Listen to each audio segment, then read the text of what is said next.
Boa noite, queridos. É com muito prazer que mais uma vez recebemos você e você também nos recebe no seu monitor e aqui na Primeira Igreja Presbiteriana de Tampa Bay. Nós somos o campo missionário da Igreja Presbiteriana Jardim das Oliveiras, do Presbitério Magé, no Rio de Janeiro, Brasil. E esse local aqui foi escolhido para que plantássemos uma igreja a fim de congregarmos brasileiros que se encontram aqui nessa região de São Petersburgo e Tampa, cidades aqui da Flórida, e temos a certeza que as pessoas que já tomaram conhecimento a respeito da igreja, inclusive que já estiveram conosco, Deus colocou no seu coração a semente, e nós aguardamos pelo Espírito Santo, de que essa semente ela germine e possa produzir frutos para a honra e glória do Senhor. Hoje nós convidamos a você para a nossa reflexão e pedimos que você abra a sua Bíblia para acompanhar conosco a leitura da Palavra de Deus, conforme se encontra no Evangelho de João, capítulo 6. Estaremos lendo do verso 60 até 71. Evangelho de João, capítulo 6, verso de 60 a 71. Esse texto ele tem dois pequenos parágrafos que fazem parte de um contexto maior, onde Jesus, mais uma vez, ele falando com os seus discípulos, ele transmite ensinamentos. Mas especificamente nesses dois parágrafos nós temos a seguinte informação. Muitos dos seus discípulos, tendo ouvido as palavras de Jesus, disseram: duro é este discurso, quem o pode ouvir? Mas Jesus, sabendo por si mesmo que eles murmuravam a respeito disto, interpelou-os: isso vos escandaliza? Que será, pois, se virdes o Filho do Homem subir para o lugar onde primeiro estava? O Espírito é o que vivifica, a carne para nada aproveita. As palavras que eu vos tenho dito são espírito e vida. Contudo, há descrentes entre vós, pois Jesus sabia desde o princípio quais eram os que não criam e quem o havia de trair. E prosseguiu: por causa disto é que vos tenho dito, ninguém poderá vir a mim, se pelo Pai não lhe for concedido. À vista disto, muitos dos seus discípulos o abandonaram e já não andavam com ele. Então perguntou Jesus aos 12, porventura quereis também vós outros retirar-vos? Respondeu-lhe Simão Pedro, Senhor, para quem iremos? Tu tens as palavras da vida eterna. E nós temos crido e conhecido que tu és o Santo de Deus. Replicou-lhe Jesus, não vos escolhi eu em número de 12? Contudo, um de vós é diabo. Referia-se ele a Judas, filho de Simão Iscariotes, porque era quem estava para traí-lo, sendo um dos 12. O importante, irmãos, desta reflexão é porque nós estamos vivendo um momento onde muitas pessoas estão usando o espaço público para discursar. Pessoas estão usando o espaço público para dizer a respeito das suas ideias. É um momento eleitoral, o Brasil está vivendo isso, porque nós temos eleições em todas as esferas do nosso país, seja na esfera federal, estadual, e nós precisamos entender qual é a qualidade do discurso que nós estamos ouvindo. Primeiro, precisamos saber se podemos dar credibilidade ao discurso. E segundo, se nós temos fé no palestrante. Aquele que fala bonito, sorridente, e tem trejeitos e tem toda uma técnica por trás das suas palavras, precisamos avaliar o que ele diz é digno de crédito e ele mesmo em si, ele merece que nós depositemos nele algum tipo de fé? Sim, queridos, no texto que nós temos lido, eu mencionei que faz parte de um contexto maior. Jesus ele estava falando com a multidão, e nessa multidão se encontravam os 12 que ele escolheu para que o acompanhasse durante a sua jornada ministerial aqui na terra. Havia uma outra quantidade de pessoas que o seguiam e são classificados no texto também como discípulos de Jesus. E havia também ainda as chamadas autoridades religiosas, judeus, da classe dos fariseus, dos escribas e alguns sacerdotes também. Todos observando o discurso de Jesus, todos ouvindo o que ele tinha para falar. E dentro daquilo que eles ouviam, eles tiravam as suas conclusões. Mas nós, queridos, ouvimos dentro do contexto imediatamente anterior, que Jesus estava falando a respeito de si mesmo como sendo o pão da vida. Ele estava falando para as pessoas que aquele que comer da sua carne, aquele que beber do seu sangue, ele terá a vida eterna. Isso era necessário. E as pessoas que o estavam ouvindo, sem o discernimento espiritual para isso, eles ficaram confusos, dizendo, olha, ele está dizendo que nós vamos comer a carne dele? Ele está dizendo que nós vamos beber do seu sangue? E ficou bastante confuso isto. E eles começaram a murmurar entre si, dizendo, esse Jesus deve estar faltando alguma coisa no seu juízo. E começaram a dizer que ele não estava no seu juízo perfeito, e eles começaram a se afastar, dizendo, não, esse aí não merece credibilidade, porque inclusive nós sabemos de onde ele veio. Ele é nazareno. Ele é nazareno daquela localidade onde nós sabemos que não vem coisa boa de lá. E ele é quem? É filho de carpinteiro. Nós sabemos também qual é a formação dele. E por conta disso, as pessoas começaram a se afastar. E diz-nos o texto que nós temos lido no verso 60, que muitos dos seus discípulos, tendo ouvido essas palavras, disseram, duro é esse discurso, quem o pode ouvir? Sim, queridos, Jesus, ele falava coisas para que somente os filhos do reino pudessem entender. Foi exatamente essa a explicação que ele deu quando, após falar da parábola do semeador, os seus discípulos, os mais próximos, perguntaram, mestre, por que tu falas a respeito de parábolas? Por que usa parábolas no seu discurso? E Jesus disse, para que somente os filhos do reino possam ouvir e entender. Quem não é filho do reino, eles vão escutar, mas não compreenderão aquilo que está sendo dito.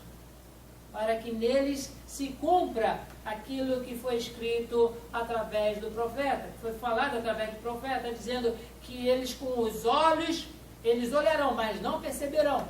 Com os ouvidos, eles escutarão, mas não saberão discernir qual era a mensagem. Para que eles não tenham um coração modificado, para que eles não se cheguem ao Salvador, não cheguem ao conhecimento de Deus, e em momento algum a eles, porque eles mesmos fizeram esse tipo de discernimento humano, eles sejam salvos. É importante nós mencionarmos isso porque a linguagem de Jesus em todo o seu ministério, ela era simples para os simples, mas ela tinha um contexto espiritual que somente aquelas pessoas que são espirituais têm o discernimento para isso. E ele cita dentro desses parágrafos que nós acabamos de ler essa distinção. E nós, queridos, por causa disso, podemos aqui meditar nesta noite a respeito do porquê que nós podemos crer nas palavras de Jesus. Nós, bem diferente daqueles discípulos que, entendendo ser duro o discurso de Jesus, se retiravam, de sermos comparados aos escribas, aos fariseus, que condenando a Jesus naquilo que ele fazia, alegando que estava fora da lei de Moisés, também não davam crédito a ele. Mas nós, hoje, exatamente nos nossos dias, O que nos leva a crer nas palavras de Jesus? Por que nós cremos nas palavras de Jesus? E a primeira informação que nós temos do texto, queridos, é porque o Senhor Jesus, Ele veio do céu e por isso nós cremos nele. E nas suas palavras, diz-nos o texto, no verso 62, que será, pois, se virdes o Filho do Homem subir para o lugar onde primeiro estava. O Evangelho de João, ele traz muitas informações a respeito de Jesus como sendo o Filho de Deus. Ele já começa o seu Evangelho, já começa o registro da vida de Jesus dizendo, no princípio era o Verbo, e o Verbo estava com Deus, e o Verbo era Deus. Todas as coisas foram feitas por meio dele, e sem ele, nada do que foi feito se fez. E mais à frente ele diz, e o Verbo fez-se carne e habitou entre nós, e vimos a sua glória, glória como a do unigênito do Pai. Sim, queridos, aquele que é enviado pelo próprio Deus para estar entre nós. As palavras que ele profere são dignas de crédito. E ele pode receber aquilo que nós declaramos no nosso coração como o Senhor e Salvador da nossa vida, porque ele veio de Deus. Ele não veio dos nossos antepassados. Ele não veio de um mito, não veio de uma fábula. Ele não veio das nossas superstições. Jesus, ele veio dos céus. E exatamente com esta prerrogativa, com este envio, é que ele é chamado também o ungido de Deus, é chamado também de o Messias. No Antigo Testamento, nós vemos essa palavra como Messias. Já no Novo Testamento, ele é identificado como Cristo. Tanto uma quanto outra palavra, ela se refere ao ungido, ao enviado de Deus.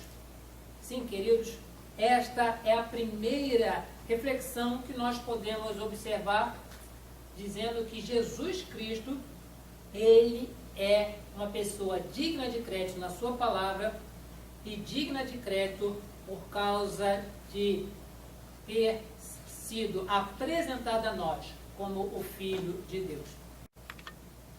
Temos visto que Jesus, ele pode receber de nós toda a credibilidade no seu discurso, porque ele é vindo de Deus. E nós podemos depositar fé em Jesus, porque as suas palavras, ele não diz de si mesmo, mas ele diz com base daquilo que ele recebeu do Pai. Da mesma forma que ele recebeu do Pai palavras, ele transmite para nós, exercendo inclusive o seu ofício como profeta. Tudo aquilo que ele ouviu do Pai, ele nos fez conhecer. Por isso, a nossa reflexão, ela passa por esse ponto muito importante. Nós devemos crer nas palavras de Jesus, porque ele veio dos céus. E tudo aquilo que ele diz, ele recebeu do próprio Pai. O segundo ponto que nós podemos aplicar nessa nossa reflexão é de que nós podemos crer nas palavras de Jesus porque somente ele tem as palavras de vida eterna. É importante nós observarmos isso porque quando o apóstolo Pedro, ele responde a Jesus, quando Jesus pergunta, vocês também querem se retirar como os demais? Pedro diz, Senhor, para onde iremos? Não existe outro lugar onde nós possamos ouvir palavras da vida eterna. Somente Jesus pode trazer essas palavras. E isso é uma forma tão característica em Jesus que, certa vez, já agora no capítulo 7, verso 45 e 46, nós observamos um quadro muito interessante. Depois de Jesus ter falado, depois dele ter ensinado, depois de toda a sua fama e murmuração dos judeus ter percorrido aquela região, os judeus, eles mandam guardas prender Jesus. Vão lá e prendam aquele homem e tragam aqui. E diz-nos o texto do verso 45 e 46, que retornaram os guardas que foram enviados para prender Jesus e perguntaram para eles: ué, cadê o preso? Cadê o Jesus? Cadê o Nazareno? Cadê aquele palestrante da praça que nós mandamos vocês prenderem? E diz-nos assim o registro: voltaram, pois, os guardas à presença dos principais sacerdotes e fariseus, e estes lhes perguntaram: por que não o trouxeste? E responderam eles: jamais alguém falou como este homem. Até os próprios guardas ficaram impressionados com aquilo que Jesus falava. O seu discurso não era um discurso impactante por causa da beleza das palavras, não era um discurso impactante por causa do poder de persuasão, mas era um poder impactante porque transmitia a vida eterna. Aqueles que creem em Cristo têm a vida eterna, e não há nenhum outro para o qual nós possamos ir para ouvir qualquer palavra, qualquer discurso e pensar ter a vida eterna além de Jesus. Só Ele tem palavras de vida eterna, nenhum outro mais. E quando nós observamos esta característica em Jesus, quem não está interessado em vida eterna, foge de Jesus, se afasta, abandona, se retira.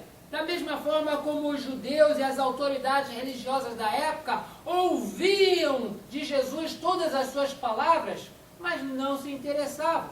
Muitos se escandalizavam, outros murmuravam, e conforme diz no texto do capítulo 6, verso 60, se retiravam. Jesus perguntou para os seus próximos discípulos próximos a ele, aquele que ele chamou individualmente para o acompanhar no seu ministério: e vocês também querem se retirar? Pedro, nós sabemos a característica dele. É uma pessoa que tomava a frente para responder as coisas. E nesta forma, deste mesmo modo, Pedro diz: Senhor, essa pergunta também é dura de ouvir, mas eu já tenho uma resposta. Para onde iremos?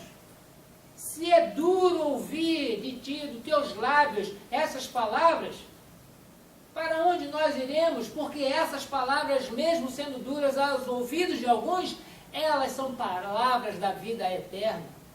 Não há para onde nós irmos. E Jesus, ele fica contente com essa resposta, ele fica satisfeito pelo grau de conhecimento e de interação que Pedro e os outros discípulos próximos estavam tendo a seu respeito. E ele continuou.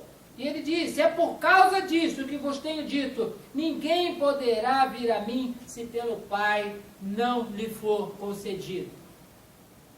Infelizmente, ainda há muitos grupos evangélicos no nosso meio que acreditam que muitos podem ir até a presença de Deus através dos seus bons comportamentos, através da sua frequência na igreja, através da leitura em inúmeras vezes da palavra de Deus.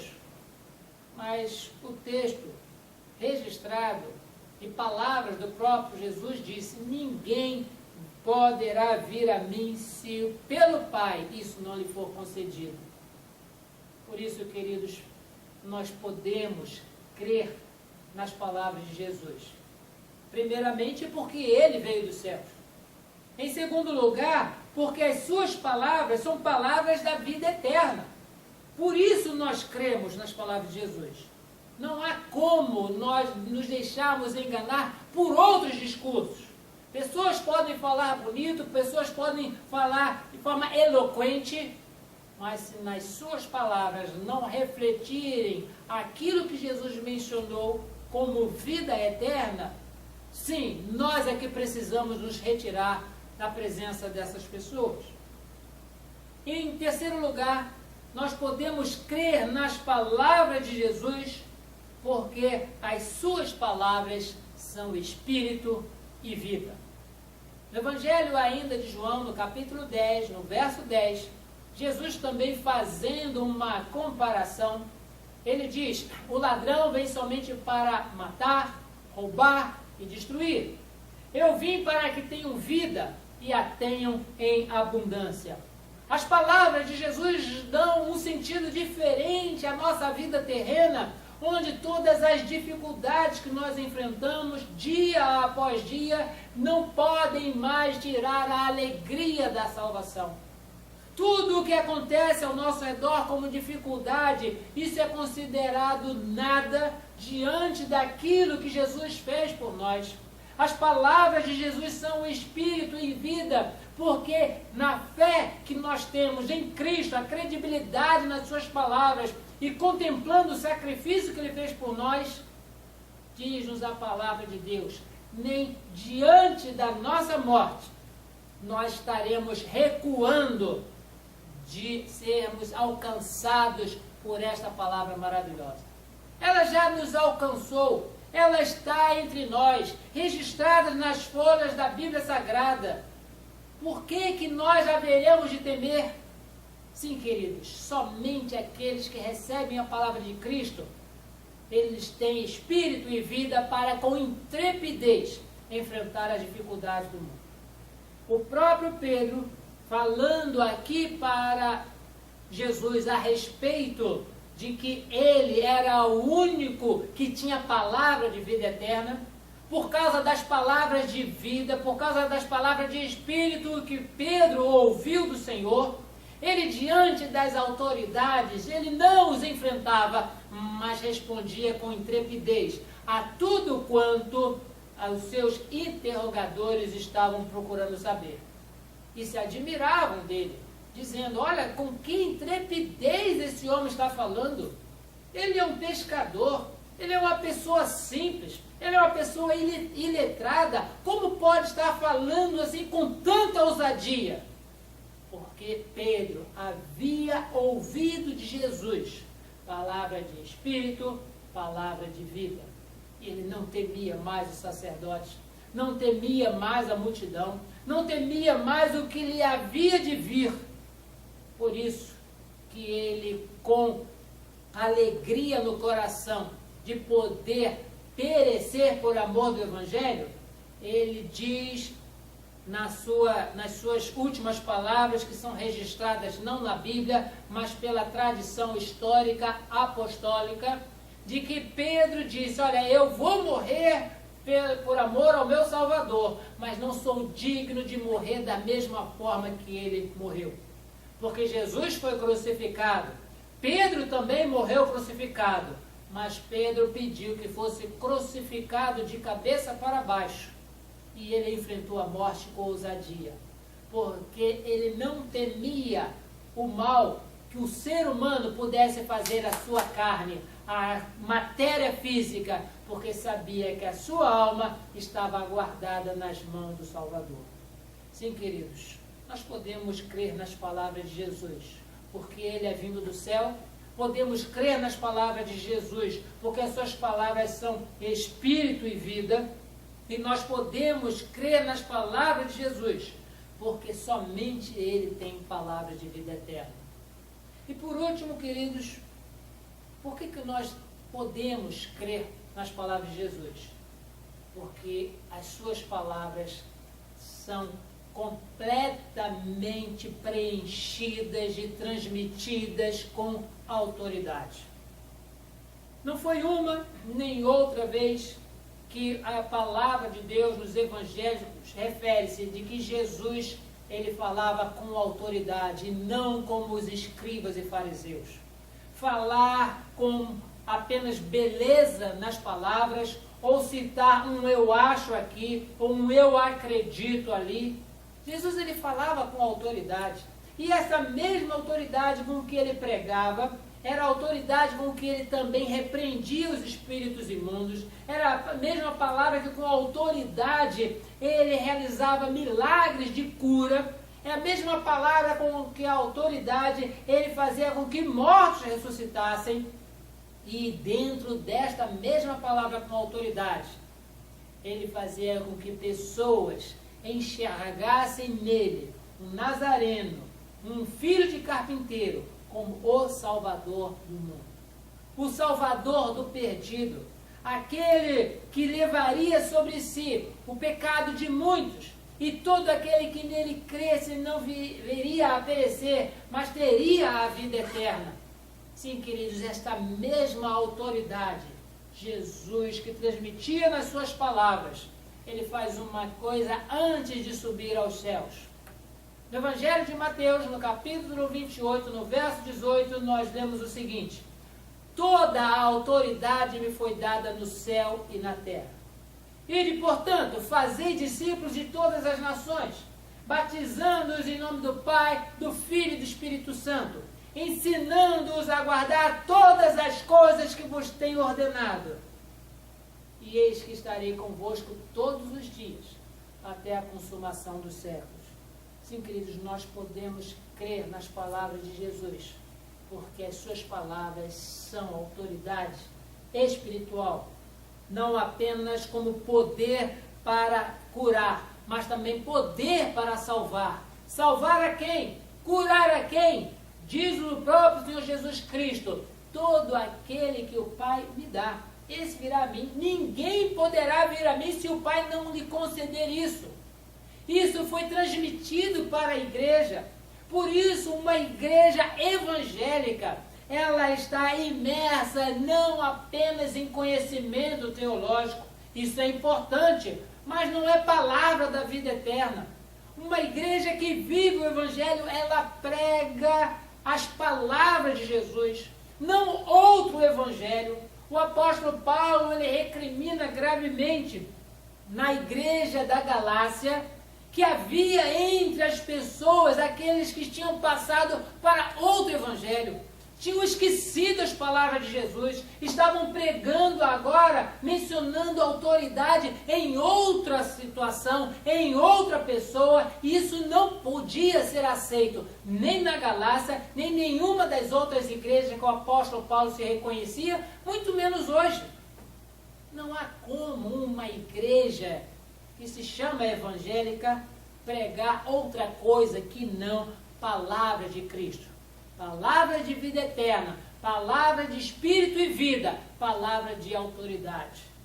Sim, queridos, nós temos passado por muitos lugares onde existem palestrantes, mas não pregadores, onde existem muitos discursos, mas não existe uma mensagem. Está mais que na hora de nós observarmos aquilo que Jesus falou e começarmos a praticar. Não palavras de nós mesmos, não palavras que nós entendemos ser bonitas, mas palavras daquele que veio do céu, palavras daquele que fala com espírito e vida, aquele que nos traz palavras da vida eterna, aquele que na sua palavra há autoridade. Sim, queridos, não há autoridade no pregador, não há autoridade na igreja, a autoridade está na palavra de Jesus. E por isso, todo aquele que segue essa palavra, certamente ele enfrentará todas as dificuldades, em momento algum se apartará do Senhor. Lembremos que no início do texto que nós lemos, diz-nos que muitas pessoas achavam duro o discurso de Jesus. Muitas pessoas até se retiravam. E Jesus perguntou: e vocês também querem se retirar? Aquele que foi alcançado pela graça salvadora, ele responderá tal qual Pedro: Senhor, para onde nós iremos? Somente tu tens a palavra de vida eterna. Por isso nós louvamos e bendizemos ao Senhor, porque a sua palavra não passa. Passa o céu, passa a terra, mas as suas palavras não hão de passar. E pregaremos essa palavra de salvação até o dia em que o Senhor nos chamar, ou até o dia em que nós o contemplaremos vir nas nuvens. Mas nós precisamos pregar essa palavra. Palavra de Jesus, palavra de vida eterna, palavra de autoridade. Que Deus possa abençoar assim a sua vida, meu querido, fortalecendo você a cada dia em não apenas ouvir, mas ser praticante das palavras de Cristo. Não apenas achar bonito, mas dar credibilidade e exercer fé no Filho de Deus. E em fazendo isso, certamente a sua vida será transformada de tal maneira que até diante da morte você confessará com a sua boca que Jesus Cristo é o Senhor. Que Deus assim o abençoe. Amém.